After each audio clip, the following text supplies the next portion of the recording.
the heavyweight champion of the world, Muhammad Ali.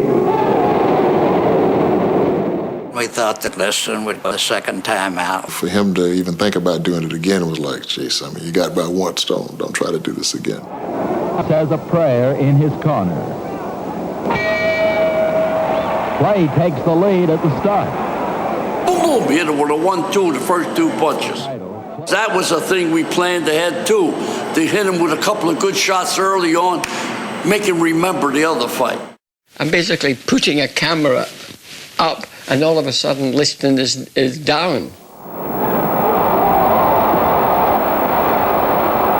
I never saw a punch. The shot he hit him with, believe me, was a perfect shot. Right hand over the top, boom, he crumbles. Liston never saw the punch. That's the punch that gets you out of there, the punch you don't see. There was still talk that the first fight was thrown. I mean, there was more talk in the second fight that was thrown too. I don't think that his performance in the two Liston fights convinced anybody at that time that he had really beaten Liston and that he was on his way to becoming arguably the greatest heavyweight of all times.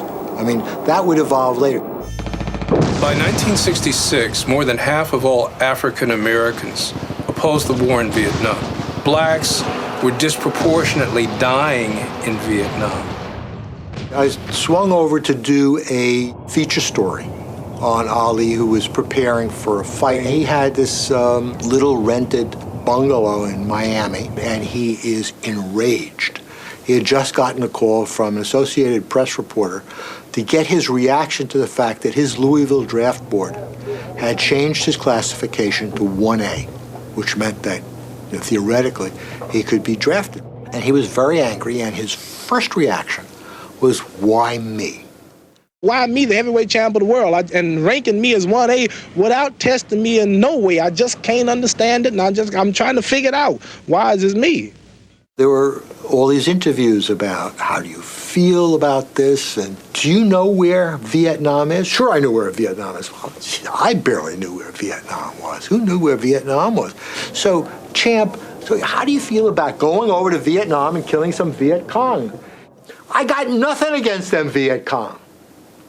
And then there was that kind of wonderful moment of silence where everybody except me understood that we got the lead, we got the headline. That was a flashpoint, really. I mean, everything that Ali had done before was as nothing compared with his refusal to be inducted. Many in the black community, once again, were confused in terms of why, put this on yourself. You're heading down a path of self-destruction. When all this stuff came up and he didn't want to go to Vietnam, I said, look, there's a reason. This kid's sincere. This is his principle. It's him. He's true. He's honest. Cassius Clay, or as he prefers to be called, Muhammad Ali, reports to an Army induction center in Houston, Texas. However, he says he will refuse on religious grounds to take the Army oath, an act that could cost him a $10,000 fine or a 5-year prison sentence or both. Cassius Clay left the induction center to the cheers of supporters chanting, "If he don't go, we don't go." Hell no, we won't go. Hell no, we won't go. Suddenly, it didn't seem so craven to be afraid to go into the Army and fight this war. Mr. Man, the heavyweight champion of the world, the baddest man on the planet, he was against this war too. Why should me and other so-called Negroes go 10,000 miles away from home here in America to drop bombs and bullets on other innocent brown people who's never bothered us? And I will say directly, no, I will not go. He didn't want to be a black man sent by white men to kill brown men. Blacks have always admired other blacks who would stand up to the government. There have been precious few of us who have done it. So someone who does that attracts a great deal of admiration. The reaction was instantaneous, and it was devastating because boxing commissions are basically, lodged in states and cities, are political patronage appointments. So it was, not long after that he began to lose sanctions for fights. He had basically crossed the Rubicon. Didn't take long for them to strip him of his title. He gave up a boxing career based on religious beliefs and stood by that. I would like to say that I did not lose a thing up until this very moment. I haven't lost one thing. I have gained a lot. Number one, I have gained a peace of mind. I have gained a peace of heart. I now know that I'm in content with Almighty God Himself, whose proper name is Allah. Cassius had receded, and the man who became Muhammad Ali had gone a long distance toward really identifying himself with that name and with what that meant. It's that Ali who transcended sport that truly became a historic figure. He really didn't understand how important he was. He didn't know that people like Nelson Mandela were listening to his fights on the radio in their jail cell in South Africa.